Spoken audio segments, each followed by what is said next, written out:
علی بھائی اگلا سوال قربانی کے کانٹیکسٹ میں ہے۔ جی جی آپ کے نزدیک اگر بھینس گائے کے حکم میں شامل ہے جی جی تو ہرن بکری اور بھیڑ کے حکم میں کیوں داخل نہیں ہے؟ دیکھیں جی، میں نے پچھلی دفعہ بھی بتایا تھا، اس پہ میرا کلپ بھی یوٹیوب پہ اپلوڈڈ ہے بھینس کی قربانی کے مسئلے پہ۔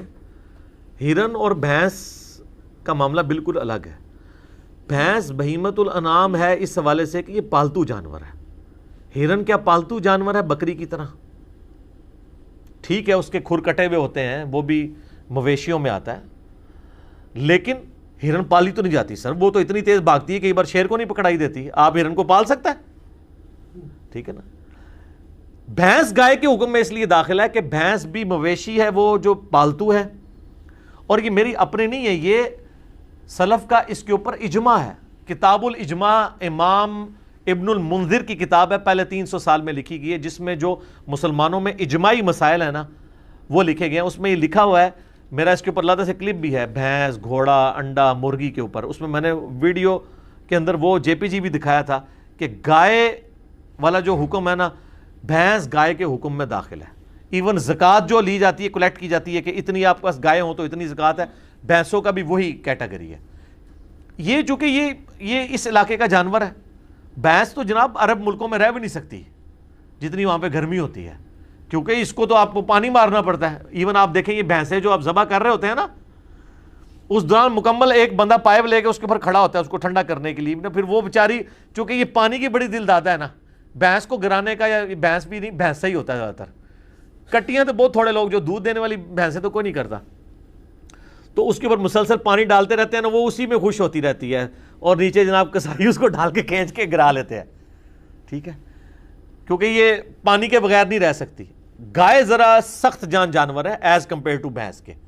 بھینس بہت نرم مزاج ہے، اس کے تو بڑے آپ کو نخرے اٹھانے پڑتے ہیں، تھوڑا سا مسئلہ مس ہینڈل ہو جائے بیمار ہو جاتی ہے، لیکن یہ لازم بات ہے کہ دودھ اس کا گاڑھا ہوتا ہے، ہم تو زیادہ پسند کرتے ہیں۔ ویسے میڈیکلی گائے کا دودھ بہتر ہے، لیکن یعنی یہ میں علمی بات کر رہا ہوں، جذباتی جو ڈاکٹرین ہے نا کھانے پینے میں آپ جذباتیت کر سکتے ہیں، تو مجھے تو گائے کی دودھ پتی کا مزہ ہی نہیں آتا، بھینس کے دودھ کا جو مزہ ہے، اس کی ملائی کا جو مزہ ہے، یہاں پہ آپ جذباتی ڈاکٹرین چلا سکتے ہیں، لیکن اتنی نہ ہو کہ کولیسٹرول آپ کا بڑھ جائے۔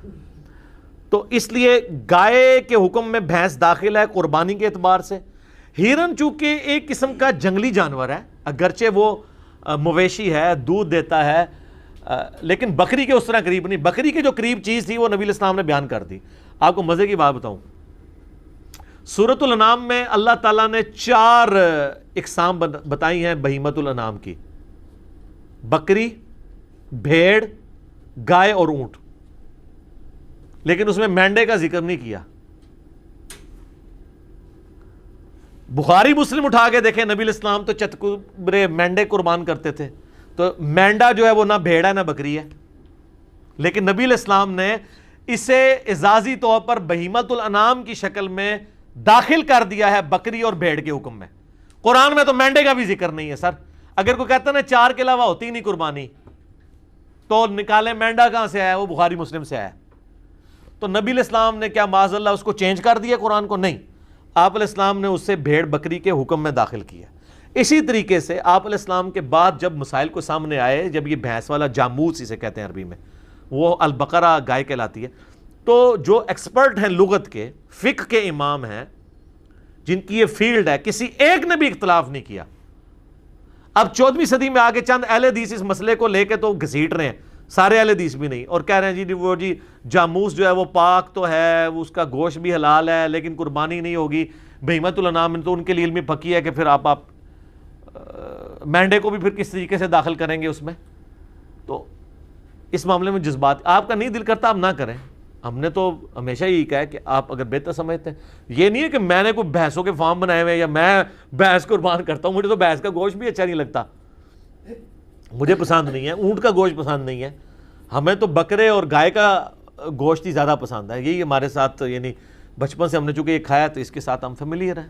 جیسا کہ بخاری مسلم میں آتے ہیں، حضرت خالد بن ولید کہتے ہیں کہ گو کا گوشت نبی علیہ السلام کے سامنے دسترخوان پہ رکھا گیا اور میں مزے لے کے کھا رہا ہوں اور حضور مجھے یوں دیکھتے جا رہے ہیں۔ میں نے کہا یا رسول اللہ آپ بھی، آپ فرمائے میرے علاقے کی غذا نہیں ہے۔ تو یہ مطلب آپ علیہ السلام کو پسند نہیں تھی، حلال و حرام کا مسئلہ نہیں، پسند ناپسند ہو سکتی ہے، اللہ تعالیٰ نے اتنی ساری چیزیں بنائی اس لیے کسی کو کوئی چیز پسند ہوگی، کسی کو کوئی چیز پسند ہوگی. تو ہرن کی کمپیریزن کروانا اس اعتبار سے کہ جس طرح بھینس کو داخل کر لیا، یہ بیسیکلی وہ ہمیں پھکی دے رہے ہوتے ہیں کہ اگر تم نے بھینس کی یا بھینسے کی یا کٹے یا کٹی کی قربانی کو جائز سمجھ لیا تو کل کو تمہیں ہرن بھی ماننا پڑے گا. ہرن کا کوئی لینا دینا ہی نہیں، ہرن کون پالتا ہے؟ وہ تو ٹوٹلی ایک جنگلی جانور ہے، اس کا کوئی اس سے لینا دینا نہیں ہے. ٹھیک ہے جی. اچھا، ایک اور مولانا سے سامنے آئے، انہوں نے کہا جی دیکھیں جی یہ سائنس کی بڑی بات کرتے ہیں تو، اور یہ کہتا ہے گائے جو ہے وہ بھینس گائے کے حکم میں داخل ہے، تو میں اس کو یعنی میڈیکلی پروف کرتا ہوں کہ ان کا آپس میں کراس نہیں کروایا جا سکتا. اچھا، اور پھر ساتھ مثال دیتے ہوئے وہ کہتے ہیں جناب دیکھیں آپ، گھوڑے اور گدھے کا کراس ہو سکتا ہے، خچر بنتا ہے نا اس سے، تو اس کی فیملی تو آپ ایک کہہ سکتے ہیں. تو چلیں اگر یہ بات مان لیں تو گدھا تو حرام ہے، گھوڑا حلال ہے. اگر ان کی فیملی ایک ہے تو خچر اور گدھا کیوں نہیں حلال؟ اس لیے کہ شریعت سے ہمیں پتہ چلا کہ گھوڑا حلال ہے، اور گدھے کے بارے میں بخاری مسلم میں آتا ہے کہ نبی الاسلام نے غزوہ خیبر کے موقع پر اس کا گوشت حرام فرما دیا تھا. اس طرح کی مثالیں نہ دیں. اس وقت لغت کی اور فقہ کی بات ہو رہی ہے کہ جو اہل علم ہے، اور جب اجماع ہے نا جی، اجماع کا منکر تو جو ہے نا وہ اب آپ خود ہی فیصلہ کر لیں. وہ کہتے ہیں جی اس پہ تو اجماع ہے کہ بھینس گائے کے حکم میں داخل ہے. وہ کہتے ہیں لیکن ہم اس اجماع کو صرف زکوٰۃ کی حد تک مانتے ہیں، اس کے دودھ کے حلال ہونے کے لیے مانتے ہیں، اس کو ذبح کر کے گوشت کے لیے مانتے ہیں، قربانی کے لیے نہیں مانتے. حالانکہ سلف میں ہمیشہ اتفاق رہا ہے اس کی قربانی کے بارے میں بھی. جب انہوں نے حکم میں داخل کر دیا تو اس میں نے بتایا یہ ہمارے علاقے کا جانور ہے. بھینس عرب میں نہیں پائی جاتی تھی، تو عرب والوں کو اگر بھینس کا ذکر بھی کیا جاتا تو ان بیچاروں کو کیا پتا ہونا تھا. اب کئی جانور ہیں جن کا ذکر قرآن میں نہیں موجود ہے. آپ سے اگر پوچھا جاتا تو اس کا ذکر ہونا چاہیے. مثلا شیر کا ذکر نہیں ہے قرآن میں، ہاتھی کا ہے، بکری کا ہے، اونٹ کا ہے، خنزیر کا ہے. شیر کا ذکر نہیں ہے جو جانوروں کا بادشاہ ہے. کروکوڈائل کا نہیں ہے، زرافے کا نہیں ہے. ٹھیک ہے، تو زرافہ کیا ہے ویسے؟ زرافہ بھی سبزی خور ہے، حلال ہے. لیکن اگر کوئی کہ یار اگر اونٹ اور زرافہ ملتے جلتے ہیں تو ان اونٹ کی کیٹیگری میں نہ، زرافہ پالتو نہیں ہے، وہ جنگلی جانور ہے. تو بہیمۃ الانام کا مطلب پتہ کیا ہے؟ بے زبان پالے ہوئے مویشی جس سے آپ کی گزر بسر ہوتی ہے. یہ ایگزیکٹ جو بہیمۃ الانام ٹرم ہے نا وہ اس سے ریلیٹڈ ہے. اس کیٹیگری میں نہ ہرن آتی ہے نہ زرافہ آتا ہے، بھینس آتی ہے. ویسے بھینسے بھی جنگل میں ہوتے ہیں، وہ سر گائے بھی ہوتی ہیں. ہم نے تو ہمیشہ یہ دیکھا نا یہ پالتو ہیں، جنگل میں بھی ہوتی ہیں. میں یعنی ایسے جنگلات کے اندر گیا ہوں کہ جہاں پہ انہوں نے یعنی گائے چھوڑ دی ہیں. اب وہ اتنی زیادہ گائے بن چکی ہیں سر، وہ گائے کو پکڑ ہی نہیں سکتا.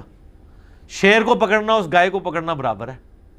یہ والی گائے تو اتنی تیز بھاگ نہیں سکتی، وہ چونکہ جنگلوں میں خود رہی ہوئی ہیں. تو ایون جنگل میں مرغے بھی ہوتے ہیں، آپ کو پتہ ہے. یہ ہمارے والے جو پالتو مرغے ہیں اس میں اور ان مرغوں میں بڑا فرق ہوتا ہے. اچھا، بعض لوگ یہ پوچھتے ہیں کہ مرغی قربانی کیوں نہیں ہوتی؟